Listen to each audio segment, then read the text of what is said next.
We've created this video to help you start your gleaning project wherever you are, on your street, in your church, around the corner. It's very local. You can start it with your friends, your family. It's wherever you are. You can start it in your own backyard. I'm Aletha Soule, and I organized Slowharvest Gleaning Project through Slow Food, Sonoma County North. Well, my name's Nathan Boone, and I'm the founder and the farmer here at First Light Farm. We're located in Sebastopol, and I started this farm in 2007, and we're a community-supported agriculture farm, which means that we have members that come to the farm and join us for the season, and in exchange they get a delivery of a box each week. So we're at about 85 families right now, and we just continue to grow and develop our food systems here and our capability to grow food year-round. I've noticed there's a shift in our relationship to food, that we have a growing awareness of what we eat, where it comes from, and as an extension to this, who's growing it and where. We now have personal relationships with those who are growing and raising our food, whether it's through the farmers markets or CSAs or co-ops or neighborhood collectives. We've come to know these people, and it's important to have good, clean, fresh, fair food on our table. Running parallel to this is a growing need for fresh produce to be available to people who really need it. I knew that Aletha first got more involved with slow food, and she had a real passion for gleaning and for connecting people to food and also people that were in need. And she came to me at a perfect time because I was just starting my new season, and I had some experiences in donating food in the previous season which didn't work out so well. And Aletha came to me and we talked about it, and we talked about creating a system where she could come with a group of people after our CSA harvest and glean and figure out what was really left over, what there was a lot of, and she could come to the farm and with the people and harvest it and gather it and take it for me, because that's one thing that farmers, we're so busy, we don't have time to extra harvest things or to go to different locations to drop them off, even though if we have extra, a lot of farms just leave it and then you till it in and you just keep going, because our main production system is what takes all of our time. So the Slowharvest Gleaning Project is really a conduit. It is helping farmers move the food that they have in their fields that would otherwise not be harvested. It's not commercially viable for them.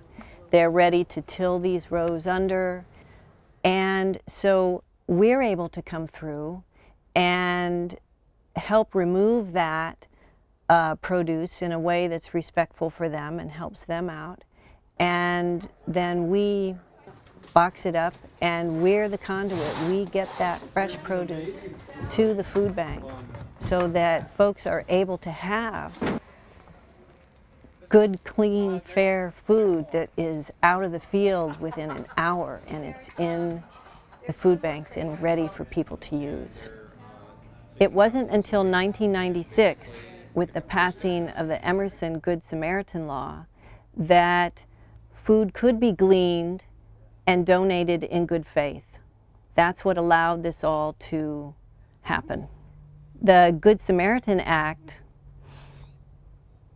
limits the liability of the farmers and the gleaners, and so it makes it more comfortable for everyone involved. So I see many benefits in having a gleaning program here at First Light. The first is that there's always an abundance of food, and there's more food than we can sell, or there's food that we may not necessarily need for the CSA boxes, and the gleaners actually come to the farm, which is different than me having to harvest it and deliver it somewhere. So that's the main benefit for the farm, is they get to come here. Also, we get to make a deeper connection with our neighbors and the people in the community that are helping those in need. And also there's a benefit in the farm can take some tax write-off in the donated produce because they weigh it and they keep track and there's receipts, and at the end of the year we'll be able to tally how many pounds of food and how much tax benefit that will give to the farm, and so that's very helpful to us, and they keep track of that, which is a huge benefit because again farmers don't have time to do all that.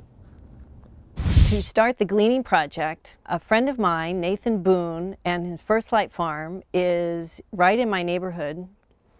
So we had a chat and he said that it would be great for us to come over and start gleaning at his place.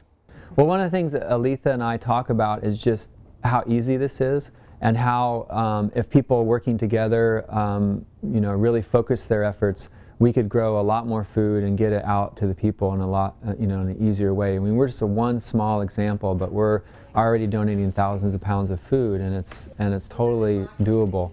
And so, if more farms got involved, and actually more people who wanted to come and work a couple hours, just one time a week, it can make a huge difference.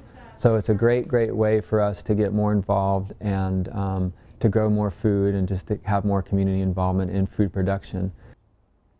It's great to start your morning with folks rolling in. It could be a different group each time, very fluid. You spend the morning walking out into a different row. Your approach to the plants, whether it's on your knees or working down the row in conversation with friends, talking about the dream you had last night, what you might prepare this vegetable with on the table. One of the best parts about this gleaning project for me is that not only have I been able to connect with food and food in my community, but I've met so many new people, and the friendships with those from all parts of this county and walks of life that we all run our mazes every day, and we can find ourselves somewhat limited. In this project, I have met so many people with wonderful, fascinating lives, and they live not far from me. We're all neighbors that we didn't know each other before, and now we know each other. So when we have the produce weighed and boxed up and packed in the cars and the truck, we roll over the hills to the nearest food bank in Forestville. I'm Linda Schramm-Williams. I'm the food bank manager here at Food for Thought Food Bank in Forestville. We serve 573 men, women, and children, families. Clients are able to come to the food bank once a week to pick up their groceries. Everybody has a number, everybody has a menu, and we have certain things written on the board. And this is a really wonderful time of year for our clients to come shopping, because we have so many generous farms and gardens and backyard gardeners who bring their surplus to us. And then we can offer things in the food bank with no limits as far as fruits and veggies go, which is really wonderful. At one point, we brought in so much salad mix, beautiful, beautiful, varied types of lettuce greens in all shapes and colors. And it was more that they can use in the next day or two. And they then moved that produce on to the senior center, and I heard back that the seniors were thrilled. So now the seniors are part of the system. The area where I live is a large apple growing region, the Gravenstein apple. There are fortunately many, many acres of Gravensteins here. And so when the Gravenstein is ripe, there are so many apples to be picked, and we get more calls than we can handle.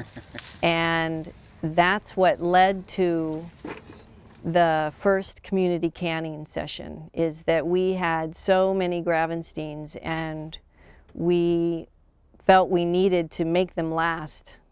We had our second community canning session at Relish Kitchen in Healdsburg, and Donna Del Rey so generously has allowed us to invade her beautiful, beautiful kitchen.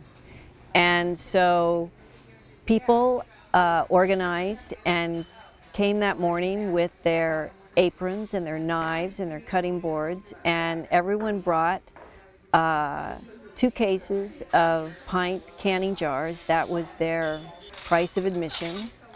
And we then spent the day getting to know each other and chopping and boiling and canning tomatoes all day long.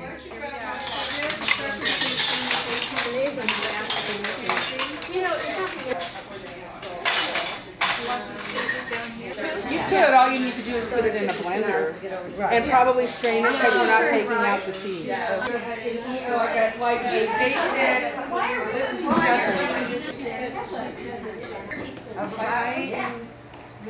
She had a bicycle with a motor on it. Yeah, I was telling you about her. I'm Donna Del Rey, and I own Relish Culinary Adventures in Healdsburg, California. Relish is a cooking school and culinary event business. A lot of what we do at Relish is to feature the produce, the cheeses, the artisan products, the wine, the beer of Sonoma County. A good example of that is the classes that we do monthly in conjunction with the Healdsburg Farmers Market, where we go and we tour the market with a chef, we buy local seasonal ingredients, and then we come back to the Relish Culinary Center and we cook a meal. And the goal is to inspire people to not just do this when they're visiting our area, but to go home and look for their own farmers markets and think about eating seasonally and supporting local farmers. So our involvement with the farmers market led us, and our membership in Slow Food led us to Melita Love, who is doing our the Gleaning Project up here in Healdsburg. And so after talking with her and talking about the gleaning and all of this wonderful produce they're gathering, I approached her and Aletha Soule, who's doing the Slowharvest Gleaning in the West County, and said, you know, if there's ever times where you have too much of something and it would be good to preserve, can, freeze, make soup, whatever, you know, I would love to offer my space on days when it's not being used anyway. And what a great way to utilize a commercial kitchen. Okay, so all you did up here, and then this one, let's just leave out if people have glasses or those aren't the guys, no. That's right. Now we need a container. the lid on the steamer. No, we can't have that. No, we didn't want to have that. Well, I mean, no, I mean, when you come back with it.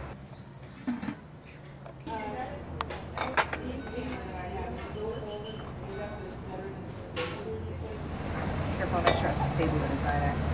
Got it? You sure? Where are we going with this? Not exactly sure.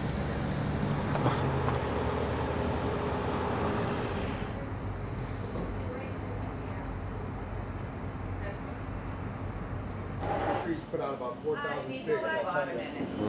Let's move the grapes, Judy. So, gleaning is not New Age, it's age old. It was mentioned in the Old Testament. It was part of the written law that people were able to, after the harvest, come through and glean what they needed. In some villages, the bell would ring at a certain time for people to start, and then the bell would ring again when it was time for them to stop. And so gleaning has been a part of culture in many areas for many centuries. And the last thing that I want to say is that the best way to eat local is to eat local, and you have to make shifts in your eating habits to go to your local farmers markets, to join local CSAs, to find some way to directly connect with your local sources of whether it's food or services or anything at all like that. So just go local.